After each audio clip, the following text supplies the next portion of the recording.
부산 기장군 대변항. 새벽 5시, 아직 어둠이 완전히 가시기 전 항구에는 벌써 부산함이 시작되었다. 어부들의 거친 목소리가 파도 소리와 뒤엉키며 하루를 깨웠다. 바닷바람은 언제나 비릿한 냄새를 몰고 왔고 그 냄새 속에는 소금기와 해초, 그리고 갓 잡아올린 고기들의 신선한 향이 뒤섞여 있었다. 파도는 포구의 낮은 방파제를 세차게 때렸다. 썰물과 밀물이 번갈아 밀려오는 소리는 마치 바다가 숨을 쉬는 것 같았다. 항구를 따라 늘어선 어선들이 파도에 몸을 맡긴 채 좌우로 흔들렸고 그 사이사이로 갈매기들이 울음소리를 내며 날아다녔다. 해가 떠오르면 항구는 더욱 분주해졌다. 갓 잡아올린 멸치와 오징어를 말리는 그물들이 부두를 따라 줄지어 널려 있었고 아낙네들은 손놀림이 빠르게 고기를 분류하며 값을 매겼다. 이거 봐라, 멸치가 이리 실해. 오징어도 탱탱하네. 하는 소리가 여기저기서 들렸다. 오후가 되면 관광객들이 하나둘 몰려들기 시작했다.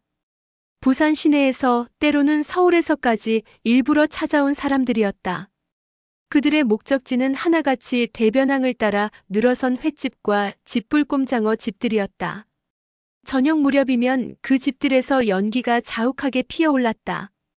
관광객들은 그 연기 속을 헤집고 다니며 집불꼼장어의 매운 향에 이끌려 자리를 잡곤 했다. 붉은 숯불 위에 집불을 얹어 태우면 순식간에 불길이 활활 타올랐고 그 위에서 꼼장어가 지글지글 익어갔다. 한 마리씩 집게로 잡아 올릴 때마다 불꽃이 튀었고 손님들은 탄성을 질렀다. 우와, 진짜 불쇼네. 이게 바로 대변항 집불꼼장어구나. 그 연기와 불빛, 그리고 사람들의 웃음소리가 어우러져 대변항만의 독특한 분위기를 만들어냈다.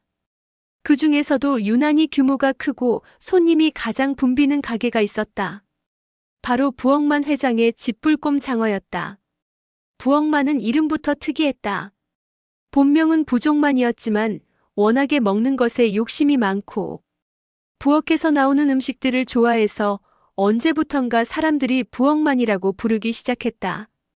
처음엔 놀림 반 애정 반이었지만 이제는 동네에서 그의 본명을 아는 사람이 더 드물 정도였다.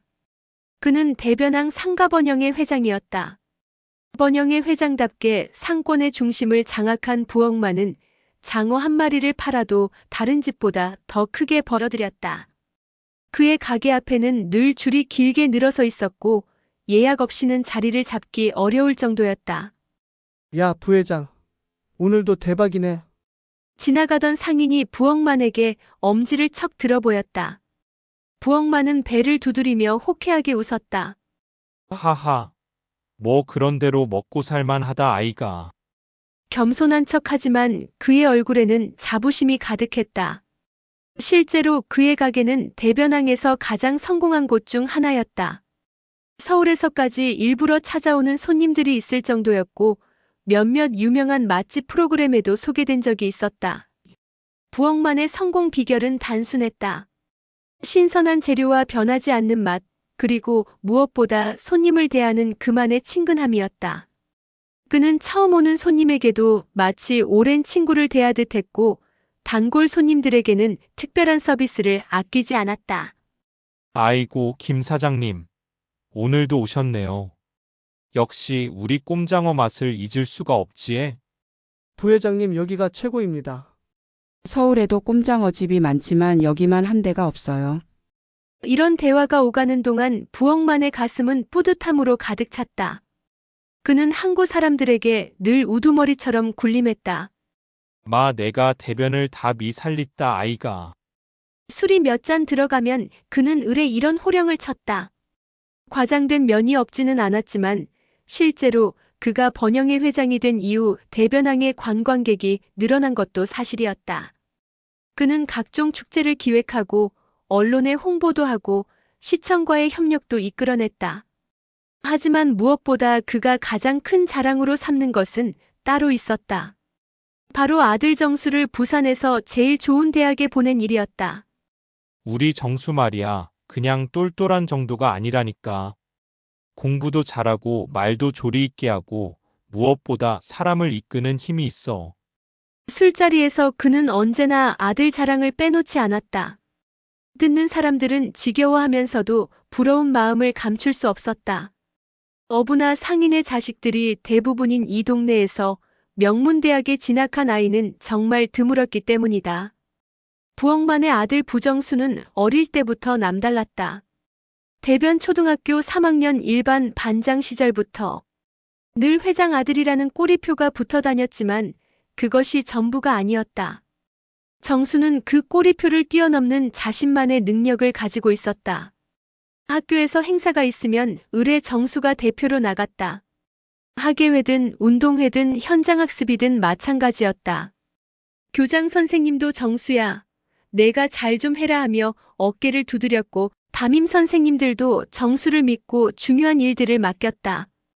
그럴 만했다.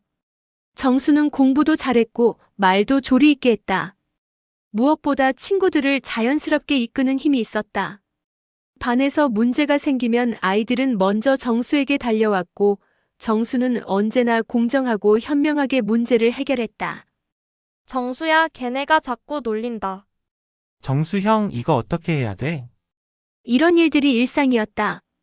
정수는 때로는 중재자 역할을, 때로는 큰형 역할을, 때로는 선생님 역할을 했다.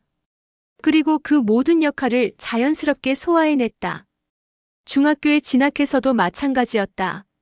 입학하자마자 반장에 선출되었고 각종 대회에서도 두각을 나타냈다.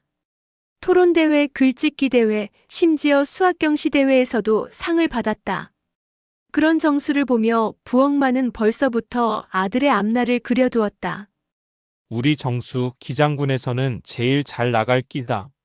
아니, 부산시 전체에서도 알아주는 인물이 될 키다. 부엌만의 꿈은 점점 커져만 갔다. 정수가 명문대학을 졸업하고 큰 회사에 취직하거나 공무원이 되거나 아니면 아예 사업을 크게 벌여서 자신보다 더 성공한 사람이 되기를 바랐다. 내가 이 대변항에서나 잘 나가지만 우리 정수는 전국구가 될 키다. 이런 아버지의 기대를 정수도 알고 있었다. 그리고 그 기대에 부응하기 위해 열심히 노력했다.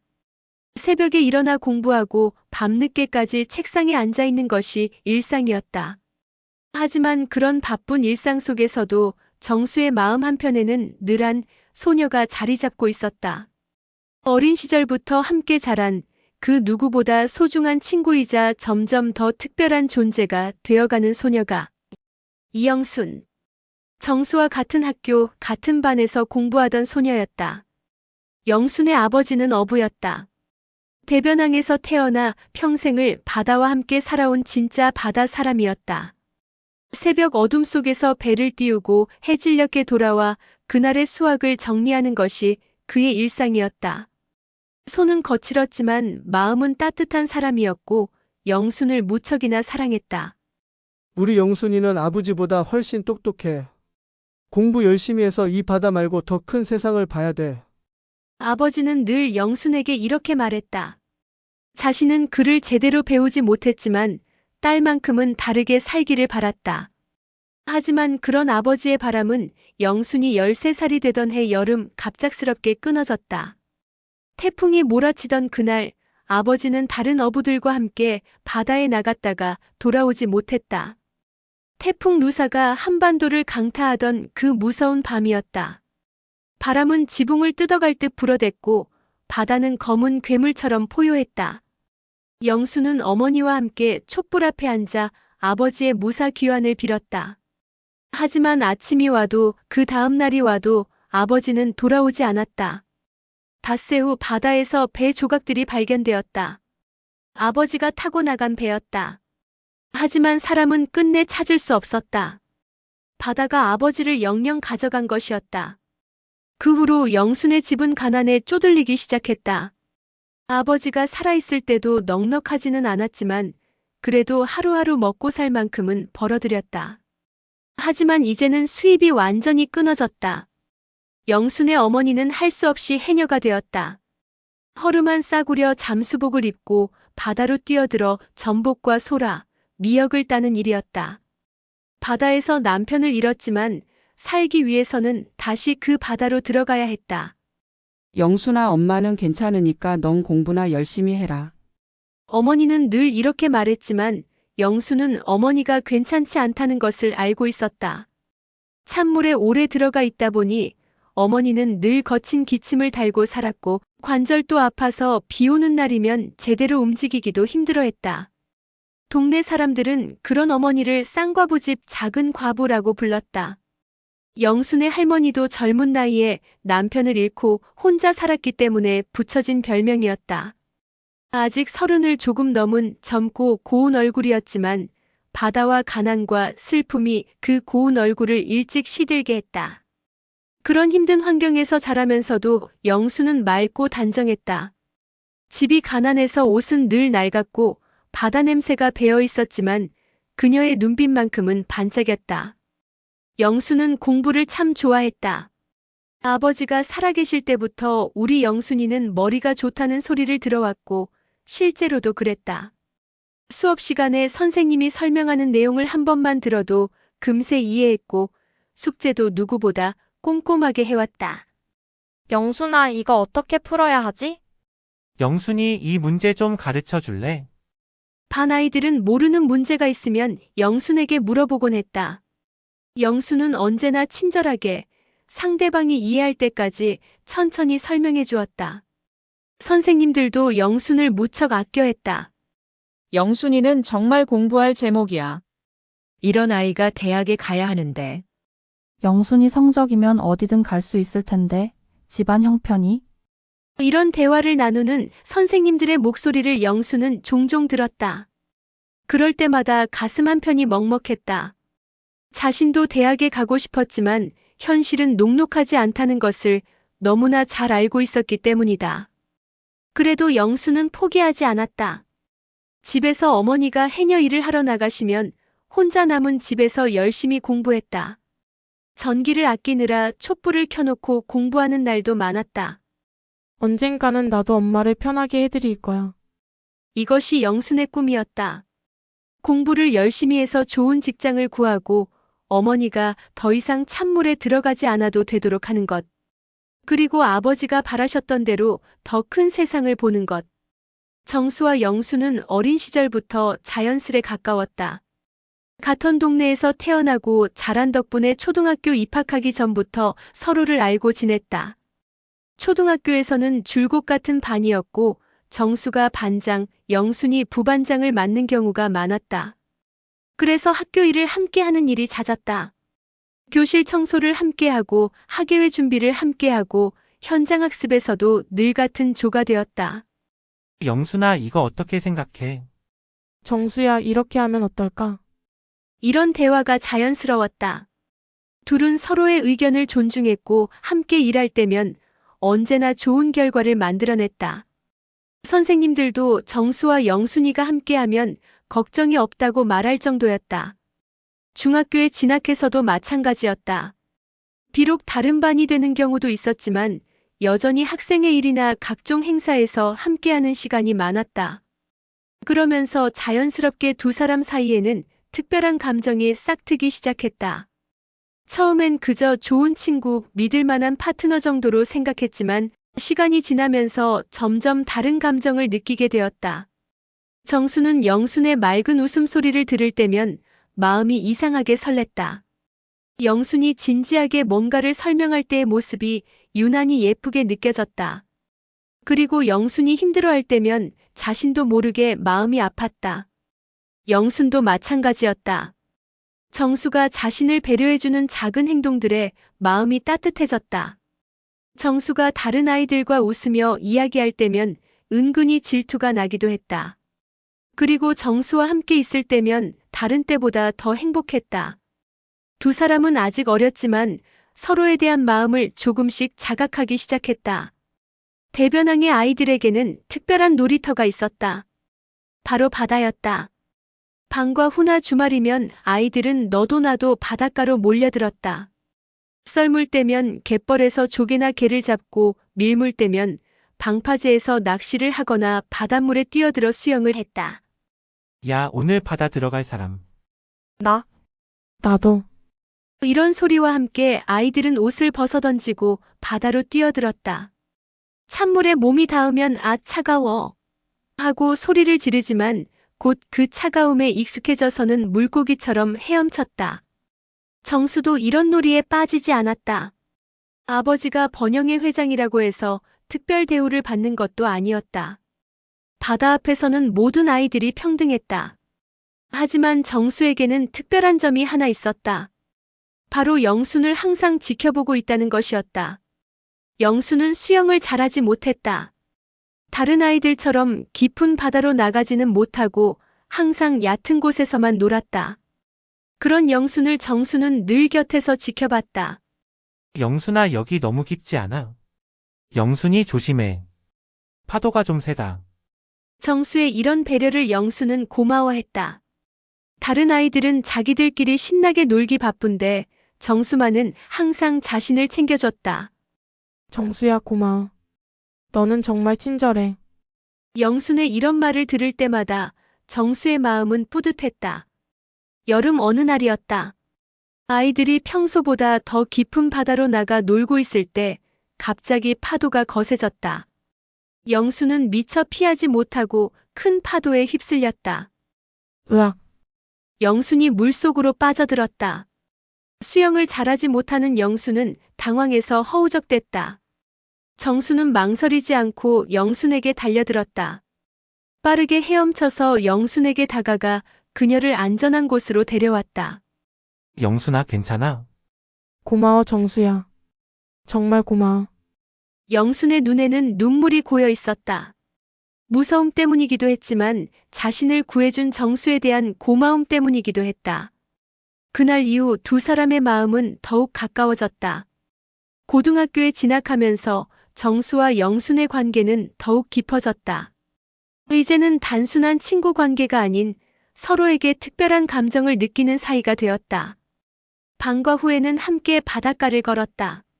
썰물 때 드러나는 갯벌에서 조개 껍질을 주우며 이야기를 나누기도 하고 방파제에 앉아 수평선을 바라보며 장래 꿈을 이야기하기도 했다. 정수야, 나는 나중에 선생님이 되고 싶어. 선생님. 왜? 응. 우리 같은 가난한 집 아이들도 포기하지 않고 공부할 수 있게 도와주고 싶어. 영순의 꿈을 들으며 정수는 마음이 짠했다. 자신은 아버지 덕분에 무엇이든 할 수 있는 환경에 있지만 영수는 그렇지 못했다. 영순아, 나는 너를 도와줄 거야. 내가 꿈을 이룰 수 있게. 정수야, 고마워. 두 사람의 우정이 어느덧 풋풋한 연정으로 바뀌어가고 있었다. 하지만 이런 두 사람의 모습을 지켜보는 사람들이 있었다. 대변항은 작은 동네였고 소문은 빠르게 퍼졌다. 회장 아들이 그 가난한 과부 딸이랑 붙어 다닌다 카더라. 에이, 그럴 리가? 그래도 정수가 누군데? 내 눈으로 봤다니까. 저녁에 학교 뒤 야산에서 같이 걷고 있더라. 어머나 진짜? 그럼 부회장님이 알까? 소문은 불길처럼 번졌다. 처음엔 단순한 호기심이었지만 점점 더 구체적이고 과장된 이야기들이 만들어졌다. 둘이 손도 잡고 다닌다더라. 아니야, 키스까지 했다 카더라? 부회장님 체면이 말이 아닐 거다. 이런 소문들이 마을 곳곳에서 수군거려졌다. 대변항의 새벽 공기는 차가웠다. 정수는 고향집 마루에 앉아 수평선 너머로 떠오르는 해를 바라보았다. 20년 만에 돌아온 고향의 풍경은 낯설면서도 익숙했다. 정수야, 아침 먹어라. 어머니의 목소리에 정수는 안방으로 들어갔다. 상 위에는 갓 잡아온 멸치로 끓인 국과 김치, 그리고 아버지 가게에서 가져온 꼼장어 몇 점이 놓여 있었다. 고향 음식 맛이 어떠노? 부엌만이 자랑스럽게 물었다. 정수는 국물을 한 숟가락 떠서 입에 넣었다. 어린 시절 그대로의 맛이었다. 역시 최고예요, 아버지. 그래, 서울 음식이 아무리 좋아도 고향 맛을 따라올 수는 없지. 그런데 정수야, 이번엔 얼마나 있을 기고? 한 달 정도요? 다음 학기 준비도 해야 하고. 부엌만의 얼굴에 아쉬움이 스쳤다. 아들이 성공했다지만 가끔은 곁에 있었으면 하는 마음이 컸다. 식사를 마친 정수는 항구를 따라 걸었다. 어린 시절 뛰어놀던 그 길이었지만 곳곳에 변화가 보였다.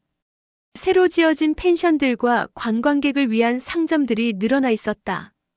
걷다 보니 어느덧 옆마을 소변항까지 걸었다. 마을의 중앙에 전방이 옛날처럼 그대로 있었는데 정수는 잠시 망설이다가 문을 밀고 들어섰다. 어서 오시오. 할머니가 된 안악이 인사를 했다. 소변항은 20년이 흘러도 옛날 그대로 변한 것이 없었다. 이 마을에 옛 연인 영순이 살고 있는지 정수는 알 턱이 없었다. 전방에서 산 커피를 마시며 정수는 천천히 대변마을로 돌아왔다. 영수는 옛 연인 정수가 바로 옆을 걸어가는데도 못 알아보고 선착장 한쪽에서 동네 아낙네들과 거물을 손질하고 있었다. 대변항과 달리 소변항에는 일거리가 없었다. 마을 사람들은 고기잡이에 필요한 자빌로 하루하루 살아간다. 정수를 힐끔 본 영수는 어느 도해지 신사가 커피를 마시며 산책하는구나 생각했다. 참 편한 백성이구나 생각했다. 20년 전 미혼모 영수는 누구 자식이다. 애비 없는 자식이다.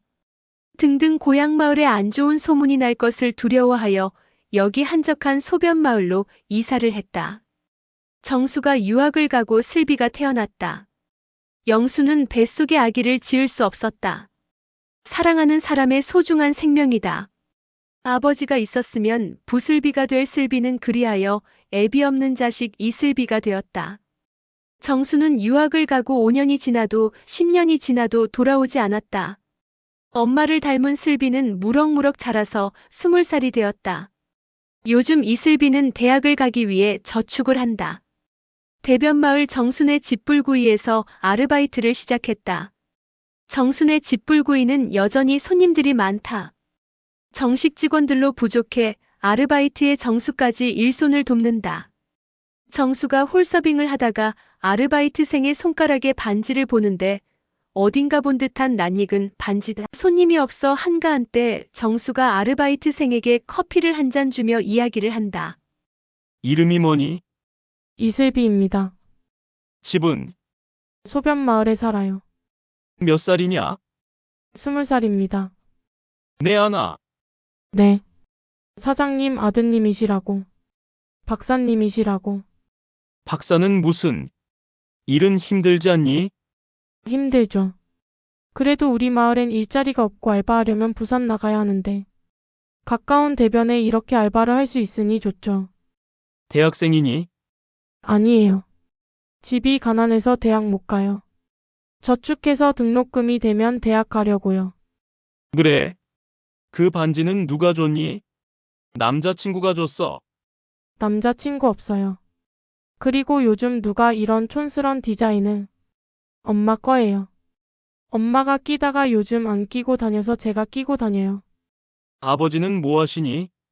아빠는 없어요. 왜? 돌아가셨니? 아니요. 원래 아빠가 없어요. 응. 그래, 아버지가 없을 수도 있지. 예수님도 아빠가 없었잖아. 엄마는 몇 살이시니? 41살인가. 확실하지 않아요. 엄마는 대변 사람이에요. 엄마 고향이 여기예요. 엄마가 대변초등 졸업했니? 예. 응.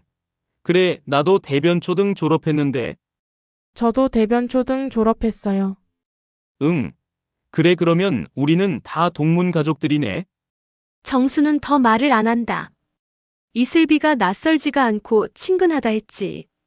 오늘 처음 본 아인데 낯설지가 않다 했는데 저 반지는 정수가 영순에게 미국 유학 가기 전에 선물로 준 반지가 분명하다. 반지 안쪽에 퍼레버. 문구가 있으면 영순에게 준 반지가 틀림없다. 정수는 불안하고 두렵다. 차마 반지를 한번 보자고 말을 못한다. 엄마 이름이 뭐야? 이영순. 정수가 아무 말도 못하고 일어나 밖으로 나간다. 반지 안쪽을 확인도 못하고 밖으로 나간다. 밖에서 담배를 피우고 있는 주방장 형에게 담배를 하나 달라고 한다. 정수야, 네 담배 피우냐? 아니, 그냥 한 대 줘보세요. 응, 그래. 주방장이 정수에게 담배 하나와 라이터를 준다. 정수는 담배를 피우면서 기침을 한다. 눈물을 흘린다. 주반장 형이 이상하게 쳐다본다. 정수가 담배를 물고 바닷가 쪽으로 걸어간다. 다음 날 서울에서 예상치 못한 전화가 걸려왔다. 정수야, 뭐해? 자욱이었다. 집에서 쉬고 있어. 왜? 아버지가 너 보고 싶다고 하셨어? 나도 시댁을 한번 제대로 보고 싶고. 내일 내려갈게. 굳이 그럴 필요가. 아니야. 결정했어. 내일 부산행 KTX 예약했어. 자욱은 일방적으로 통보하고 전화를 끊었다. 정수는 당황했다. 왜 갑자기? 다음 날 오후 자욱이 도착했다. 명품 핸드백과 하이힐로 치장한 그녀는 소박한 대변함과는 대조적이었다. 아버님, 어머님, 안녕하세요. 자욱은 정중하게 인사했지만 주변을 둘러보는 눈빛에는 무시함인지 약간의 당황이 섞여 있었다. 바다 냄새, 갈매기 소리, 시골집의 모든 것이 그녀에게는 낯설었다. 아이고, 며느리가 멀리서 온다고 고생했네. 부엌만과 그의 아내는 며느리를 반갑게 맞았지만 어딘가 어색했다. 자욱의 화려한 모습에 위축되는 기색이었다. 이튿날 정수는 자욱에게 마을을 구경시켜 주기로 했다. 자욱은 불편한 신발 때문에 걷기 힘들어했지만 억지로 따라왔다. 여기가 아버지 가게고 저기가 항구야. 정수가 설명했지만 자욱은 별 관심을 보이지 않았다. 빨리 서울로 돌아가고 싶다는 표정이 역력했다. 정수와 자욱은 해변을 걸으며 장래 어떻게 살 것인지 옥신각신한다. 정수가 여기서 살고 싶다고 말했기 때문이다. 자욱은 고개를 저었다. 일단 서울로 올라가자. 여기서 이야기할 문제가 아니야. 아이들 교육은 어떻게 할 거야? 강남에서 공부하다가 여기 시골에서 그럴 순 없어. 정수야, 나는 지금까지 당신을 믿고 살아왔어. 그런데 이런 식으로 배신당할 수는 없어. 자욱의 목소리에는 분노와 배신감이 섞여 있었다. 그날 밤 정수는 잠을 이루지 못했다. 창밖으로 들리는 파도 소리가 마치 폭풍이 몰려오는 소리 같았다. 대변항의 바다는 한여름인데도 바람이 서늘했다. 모래사장에 발자국을 남기며 걷는 부정수의 마음은 복잡했다. 서울의 좁은 연구실에서 하루 종일 논문만 붙들던 날들과는 전혀 다른 공기가 그의 폐속을 시원하게 채워주었다. 그런데 이 편안함이 오히려 불안했다. 자욱이 서울로 돌아간 지 사흘이 지났다. 마지막 통화에서 그녀는 냉랭하게 말했다. 정수 씨, 일주일만 더 기다릴게요. 그 안에 서울로 오지 않으면 저는 저대로 결정할 거예요. 무엇을 결정한다는 건지 물어보려 했지만 자욱은 전화를 끊어버렸다. 정순의 집불구이 홀 안에서는 관광객들의 웃음소리가 끊이지 않았고 그 활기가 정수의 마음을 더욱 흔들었다. 정순의 가게는 일이 많아 임시로 직원을 더 늘렸다. 슬비에 이어서 영순도 정순회에서 일한다.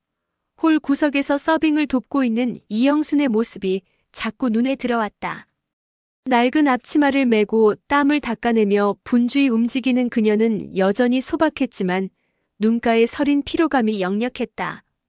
정수는 손님들에게 술상을 나르다 영순과 마주쳤다. 정말 오랜만이다. 정수가 먼저 말을 건넸다. 영수는 잠시 멈칫하다가 예전 동창생에게 하듯 어색한 웃음을 지었다. 그러게. 이렇게 같이 일하는 게 몇 년 만인지. 저녁이 깊어가면서 손님들이 빠져나가자 둘은 잠시 가게 앞 평상에 앉았다. 바다에서 불어오는 소금기 어린 바람이 머리카락을 흩날렸다. 서울 생활은 어때? 영순이 조심스럽게 물었다. 정수는 대답 대신 한숨을 내쉬었다. 뭐? 교수 자리라는 게 생각보다 쉽지 않더라. 논문만 쓴다고 되는 게 아니고. 영수는 고개를 끄덕였다. 그녀도 생활의 벽이 얼마나 단단한지 잘 알고 있었다. 잠시 침묵이 흐른 뒤 정수는 조심스럽게 입을 열었다. 저기, 이슬비 이야기인데 영순의 몸이 순간 굳어졌다. 슬비가 몇 살이라고 했지? 20살이야. 왜? 그럼 내가 미국 간 후에 태어난 거네. 정수의 목소리가 떨렸다. 영수는 바다를 바라보며 대답하지 않았다. 영순아, 혹시 이슬비가 부슬비 아니냐? 정수야, 영순이 그의 말을 끊었다. 그런 질문 하지 마. 의미 없는 말이야. 의미 없다고. 내가 아버지일 수도 있는데. 아버지? 영순이 쓴웃음을 지었다. 정수야, 아버지라는 건 피를 나누는 것만으로 되는 게 아니야. 밤낮 없이 키우고 아플 때 간병하고 학교 다닐 때 뒷바라지하는 사람이 진짜 아버지지. 정수는 할 말을 잃었다. 영순의 말이 옳았다. 하지만 가슴 한편에서는 뭔가 타오르는 감정을 억누를 수 없었다. 그래도 알 권리는 있지 않을까? 권리? 영순의 목소리가 차갑게 변했다. 20년 동안 어디 있었는데 이제 와서 권리를 말해. 정수는 마음이 아팠지만 반박할 수 없었다. 영순의 마음도 복잡했다. 정수를 다시 만나면서 잊었던 감정들이 되살아났지만 현실은 냉혹했다. 그는 이미 다른 사람의 남편이었고 자신과는 너무나 다른 세상에 속한 사람이었다. 바다에서 파도 소리가 더욱 거세게 들려왔다.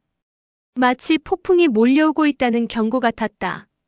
대변항에 다시 한번 큰 파도가 밀려오고 있었다. 20년 전보다 더 거센 모든 것을 휩쓸어갈 만한 파도가. 며칠 후 부엌만은 아들의 행동이 수상하다는 것을 확신했다. 영순과 함께 있는 시간이 너무 많았고 마을 사람들의 시선도 곱지 않았다. 정수야, 잠깐 이야기 좀 하자. 부엌만이 아들을 가게 뒷방으로 불렀다. 아버지, 뭐가 문제예요? 뭐가 문제냐고? 네가 지금 뭘 하고 있는지나 알고 있냐?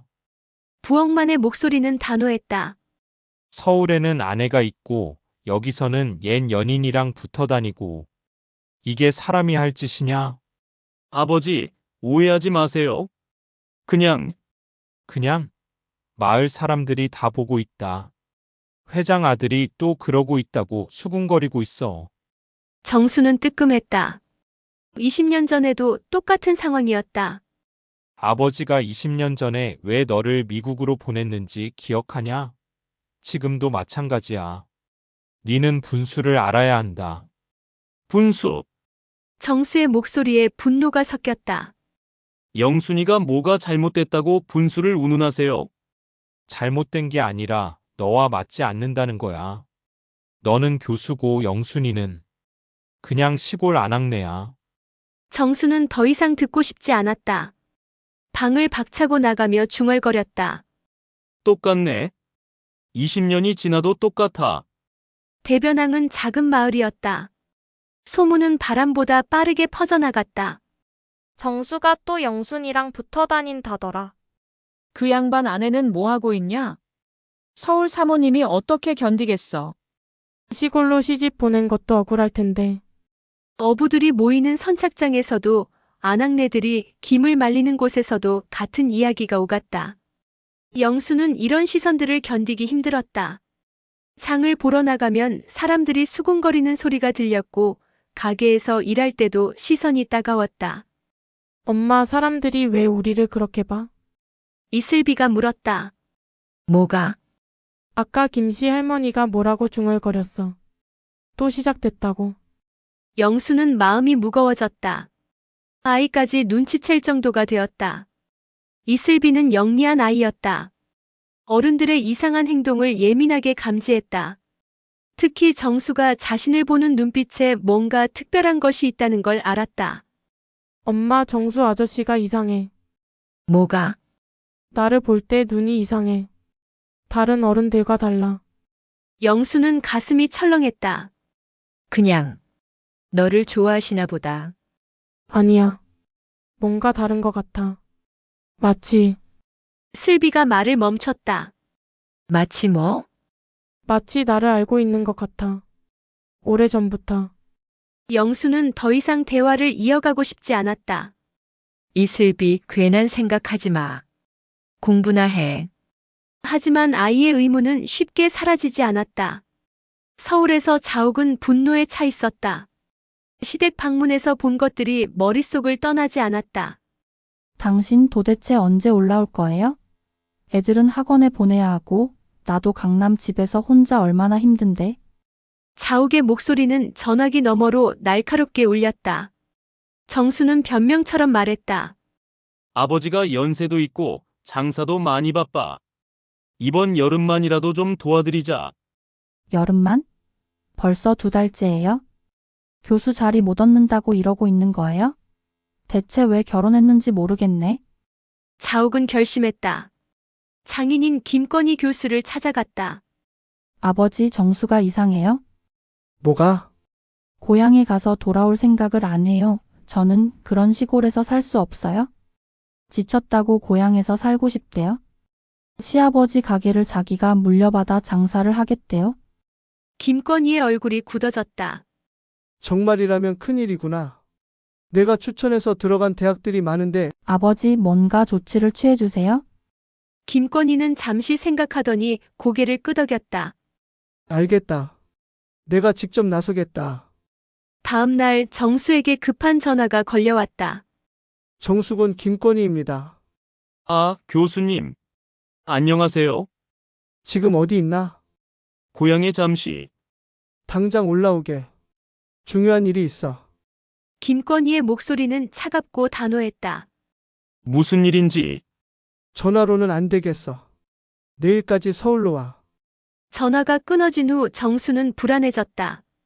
장인이 뭔가 알고 있는 것 같았다. 그날 밤 영순에게 상황을 설명했다. 서울로 올라가야 할 것 같아. 그래, 그게 좋겠다. 영순의 대답은 담담했지만 눈가에는 아쉬움이 서려 있었다. 영순아, 나는 내 자리로 돌아가. 영순이 그의 말을 끊었다. 여기는 내가 있을 곳이 아니야. 서울로 올라간 정수는 김건희를 만났다. 장인의 얼굴은 춥기 그지없었다. 자옥에게서 들었네. 고향에서 살겠다고. 정수는 결심하고 마음에 있는 말을 했다. 고향에 자신도 몰랐던 딸이 한 명 있었다.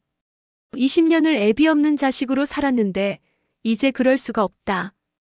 자신이 지금까지 못한 애비 노릇을 할 생각이라고. 죄송합니다. 교수님, 교수님은 무슨 혼외자가 있다고 나 참 기가 차서 그리고 내 딸은 서울에서 살고 싶어해. 손주들도. 김건희의 목소리에는 분노가 가득했다. 내가 자네를 믿고 딸을 맡겼는데 이게 뭔가? 시골도 요즘 좋습니다. 아내도 아이들도 그리고 교수 자리도 다 버리고. 시골에서 저 푸른 초원 위에 그림 같은 집을 짓고 살고 싶다고.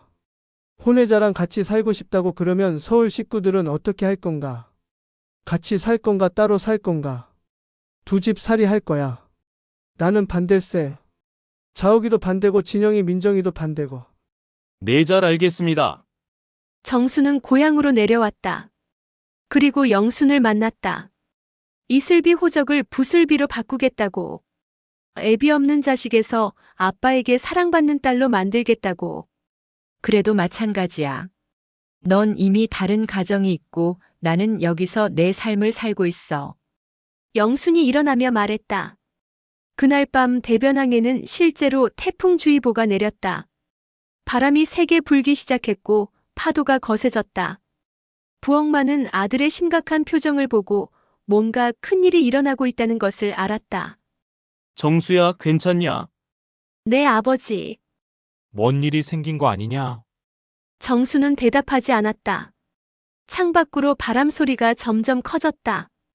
영순의 집에서도 잠을 이루지 못하는 사람들이 있었다. 슬비는 어른들의 이상한 분위기를 감지하고 불안해했다. 바다는 점점 더 거칠게 울부짖었다. 마치 내일 일어날 일들을 예고하는 것처럼. 20년 전 정수를 미국으로 떠나보낼 때도 이런 바람이 불었다. 그리고 이제 다시 모든 것을 바꿀 폭풍이 몰려오고 있었다. 대변항의 가을 바람은 차가웠다. 엄마 무슨 일이에요? 아저씨가 제 아빠라는 거예요? 영수는 대답할 수 없었다. 정수는 슬비 앞에 무릎을 꿇었다. 슬비야, 미안하다. 넌 이슬비가 아니고 부슬비야. 정말 미안해. 왜 미안해요? 저는 아빠가 없다고 생각했는데. 슬비의 눈에 눈물이 고였다. 기쁨인지 혼란인지 알 수 없는 복잡한 감정이었다. 그날 밤 부엌만의 집에는 큰 소동이 벌어졌다. 이놈아, 20년 전에 내가 왜 너를 미국으로 보냈는지 모르겠냐? 아버지, 닥쳐. 이제 와서 무슨 말을 하겠다고? 내가 그 아이 아버지라고? 부엌만의 목소리는 집 밖까지 들릴 정도였다. 그럼 내 서울 아내는? 내 애들은? 다 버리고 여기서 살겠다는 거냐? 아버지, 저는 뭐야? 내가 지금 뭘 하고 있는지나 알고 있어? 부엌만은 화가 나서 떨고 있었다. 20년 전의 악몽이 다시 시작되는 것 같았다. 정수의 어머니도 눈물을 흘렸다. 정수야, 어쩌면 좋니? 자옥이가 알면. 엄마, 자옥이는 이미 알고 있어요. 정수의 말에 부모는 더욱 당황했다. 이틀 후 예상대로 자옥이 서울에서 내려왔다. 하지만 이번에는 혼자가 아니었다. 김권희 교수와 변호사까지 동행했다. 부정수 씨, 이제 선택하세요? 자옥의 목소리는 얼음처럼 차갑다. 아내와 아이들을 택할 것인지, 아니면 그 여자와 사생활을 택할 것인지. 자옥아, 사생아라는 말은 사생아 맞잖아요? 결혼하기 전에 낳은 아이니까. 김권희 교수가 나섰다. 정수군, 내가 자네를 믿고 딸을 맡겼는데 이런 식으로 배신할 줄 몰랐네. 교수님, 내 딸과 손주들이 이런 수치를 당해야 한다니. 변호사가 서류를 꺼냈다. 이혼 협의서입니다. 여기 사인하시면 모든 게 정리됩니다. 정수는 서류를 보며 손이 떨렸다. 만약 사인하지 않으면 우리는 다른 방법을 찾을 겁니다. 김권희의 협박성 발언에 정수는 고개를 들었다. 다른 방법이요? 자네가 지금까지 받은 모든 혜택들, 교수 자리 추천, 연구비 지원, 모든 것을 회수할 거야. 그리고 학계에서 매장시킬 수도 있고. 정수는 절망감을 느꼈다. 하지만 동시에 분노도 치밀어 올랐다. 좋습니다. 사인하겠습니다. 자옥은 안도의 표정을 지었지만 정수의 다음 말에 경악했다. 대신 조건이 있습니다. 제가 교수직을 완전히 포기한다면 아이들의 양육비는 제가 책임지겠습니다. 하지만 저는 여기서 새로운 삶을 시작하겠습니다. 뭐라고? 저는 대변항에서 장어 사업을 할 겁니다. 그리고 제 딸 부슬비와 함께 살겠습니다. 자옥 일행이 돌아간 후 정수는 영순을 찾았다. 그녀는 바닷가에 혼자 앉아 있었다. 영순아, 들었어. 이혼한다며? 응, 바보 같은 짓이야. 영순의 목소리에는 걱정이 가득했다. 내 인생을 포기하고 여기 남는다고. 그게 옳은 일이야? 내가 결정한 거야. 이슬비 때문에? 정수는 잠시 망설이다가 대답했다. 부슬비 때문이기도 하고 너 때문이기도 해. 영순의 눈에 눈물이 고였다. 정수야, 나는 20년 동안 혼자 살았어. 의지할 사람 없이. 이제 와서 내가 모든 걸 포기하고 온다고 해서 기뻐할 수 있을 것 같아? 영순아, 넌 너무 많은 걸 잃었어. 나 때문에. 영순이 일어서며 말했다. 미안해. 정말 미안해. 그럼에도 정수는 자신의 결정을 번복하지 않았다. 그는 서울의 모든 것을 정리하고 대변항으로 완전히 돌아왔다. 부엌만은 처음엔 반대했지만 결국 아들의 의지를 꺾을 수 없었다. 그래, 내 맘대로 해라. 하지만 후회해도 늦어. 정수는 아버지의 집불꼼 장어집을 이어받아 새롭게 단장했다. 간판을 장어나라로 바꾸고 메뉴도 다양화했다. 그는 부산 자갈치 시장에서 경험 많은 아줌마들을 모셔와 직원으로 고용했다. 손님들 앞에서 장어를 직접 손질하는 퍼포먼스는 큰 인기를 끌었다. 우와, 진짜 신기해. 이런 거 처음 봐요. 관광객들은 열광했고 SNS에 영상을 올리면서 입소문이 퍼져나갔다.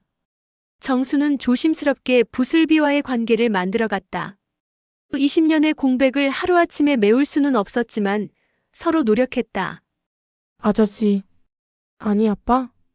응, 부슬비야. 정말 제 아빠가 맞아요? 응, 미안해. 진작에 알았어야 했는데. 괜찮아요. 엄마가 열심히 키워주셨으니까. 슬비는 생각보다 성숙했다. 상황을 이해하려고 노력했고 정수를 받아들이기 위해 마음을 열었다. 하지만 때로는 어색한 순간들이 있었다. 아빠는 왜 이제야 왔어요? 그게 복잡한 사정이 있었어. 다른 아이들은 있어요? 정수는 대답하기 어려웠다. 서울에 2명의 아이가 더 있다는 것을. 장원아라는 빠르게 성장했다. 정수의 아이디어와 경영 감각이 빛을 발했다. 그는 장어 쓸개를 소주에 넣어 마시는 퍼포먼스를 개발했다. 작아도 장어 쓸개가 아주 써. 그래서 소주잔에 소주를 붓고 장어 쓸개를 넣어 저어준다. 초록빛으로 변한 소주를 단숨에 들이키는 모습은 많은 사람들의 관심을 끌었다. 장어 쓸개 소주. 웅담보다 효과 좋다. 내장을 싹 보링시켜줘. 정수의 외침에 손님들은 환호했다. 하지만 성공과 함께 부작용도 따랐다. 연일 계속되는 술자리와 과로로 정수의 몸은 서서히 망가져갔다. 정수야, 좀 쉬어. 내 몸이 걱정돼. 영순이 걱정했지만 정수는 멈추지 않았다. 아직 할 일이 많아. 전국으로 확장해야 해. 정수는 야심찬 계획을 세웠다. 장어나라를 전국 체인으로 확장하는 것이었다. 서울, 대전, 광주. 주요 도시마다 지점을 내겠습니다. 투자자들이 관심을 보였고 프랜차이즈 문의도 쏟아졌다. 정수는 각 지역을 돌아다니며 직접 홍보했다. 어디를 가든 쓸개 소주 퍼포먼스를 선보였고 사람들은 열광했다. 언론도 주목했다. 교수 출신 CEO가 만든 혁신적인 장어 요리. 전통과 현대가 만난 새로운 맛집. 각종 방송 프로그램에도 출연 요청이 들어왔다. 하지만 성공의 그림자 뒤에는 큰 대가가 따르고 있었다. 연일 계속되는 과로와 음주는 정수의 몸을 서서히 망가뜨렸다. 간 수치가 위험 수준까지 올라갔고 소화기관도 문제가 생겼다. 정수야, 병원에 가야 해. 영순이 간절히 말했지만 정수는 고개를 저었다. 지금은 안 돼. 중요한 계약들이 밀려 있어. 계약이 뭐가 중요해? 내 목숨이 더 중요하잖아. 영순의 목소리에는 절망이 섞여 있었다. 슬비도 걱정했다. 아빠 얼굴이 너무 노래요. 괜찮다, 괜찮아. 하지만 정수는 괜찮지 않았다. 황달 기미가 보이기 시작했고 몸무게도 급격히 빠졌다. 어느 날 부산의 한 대형마트에서 장어나라 홍보 행사가 열렸다. 정수는 평소보다 컨디션이 안 좋았지만 행사를 강행했다. 여러분, 장어 쓸개의 효능을 보여드리겠습니다. 정수가 쓸개를 소주에 넣었다. 소주가 초록빛으로 변했다. 단숨에 드셔야 합니다. 정수가 소주잔을 들어 올렸다. 그 순간 그의 손이 떨리기 시작했다. 정수야. 영순이 소리쳤지만 정수는 소주를 단숨에 마셨다. 그리고 그 순간 정수는 그대로 쓰러졌다. 아빠. 슬비의 비명소리가 마트 전체에 울려 퍼졌다. 구급차가 도착했고 정수는 응급실로 실려갔다. 의사의 진단은 심각했다. 간경화가 상당히 진행되었습니다. 상태가 매우 위험해요. 영순과 슬비는 병원 복도에서 눈물을 흘렸다. 부엌만과 어머니도 급히 달려왔다. 이 바보 같은 놈이. 부엌만은 아들을 보며 눈물을 훔쳤다. 중환자실에서 의식을 잃은 정수를 보며 영수는 후회했다. 내가 말렸어야 했는데. 하지만 이미 늦었다. 정수의 상태는 시간이 갈수록 악화되고 있었다. 장어나라는 하루아침에 문을 닫았고 전국 확장 계획도 중단되었다. 대변항의 바람은 여전히 불고 있었지만 그 바람은 이제 슬픔을 몰고 왔다. 정수의 꿈은 절정에서 순식간에 무너져 내렸고 남은 것은 병상에 누운 한 남자와 그를 지켜보는 가족들의 눈물뿐이었다. 중환자실의 하얀 불빛 아래 정수는 천천히 눈을 떴다. 목구멍이 바싹 타고 온몸이 무거웠다. 링거줄이 팔에 꽂혀 있었고 각종 의료 장비들이 삐삐 소리를 내며 그의 생체 신호를 확인하고 있었다. 깨어나셨네요. 의사가 차트를 보며 다가왔다. 간경화가 상당히 진행되었습니다. 지금까지 어떻게 버티셨는지 모르겠네요. 하루빨리 간이식을 받으셔야 합니다. 정수는 천장을 바라보며 한숨을 쉬었다. 장어나라를 전국으로 확장시키려던 꿈이 한순간에 무너진 것 같았다. 병실 문이 열리며 영순과 슬비가 들어왔다. 영순의 눈은 빨갛게 부어 있었고 슬비는 아버지를 보며 울음을 참고 있었다. 정수야, 괜찮아? 영순이 조심스럽게 물었다. 미안해. 너희들 걱정시켜서. 바보 같은 소리 하지 마. 이제라도 정신 차려. 영순의 목소리에는 걱정과 안도가 뒤섞여 있었다. 부슬비가 아버지의 손을 잡았다. 아빠 이제 좀 쉬어요. 돈은 충분히 벌었잖아요. 정수는 딸의 말에 가슴이 먹먹해졌다. 20살짜리 아이가 어른보다 더 현명했다. 며칠 후 정수의 상태가 안정되자 서울에서 소식을 들은 자욱이 아이들과 함께 병원에 찾아왔다. 하지만 그들의 표정은 차가웠다. 아빠 정말 간이식이 필요해요. 진영이 물었다. 걱정보다는 부담스러운 기색이 역력했다. 응. 의사 선생님이 그렇게 말씀하셨어. 그럼 우리 중에 누가 해야 하는 거예요? 민정이 불안한 듯 물었다. 자욱이 차갑게 말했다. 애들한테 그런 부담 지우지 마세요. 다른 방법이 있을 거예요? 정수는 가족들의 반응에 실망했지만 이해할 수 없는 것도 아니었다. 그들에게 자신은 이미 오래전부터 멀어진 존재였다. 괜찮아. 다른 방법을 찾아볼게. 하지만 마음은 무거웠다. 그날 밤 부슬비는 어머니와 함께 병실에 남아 있었다.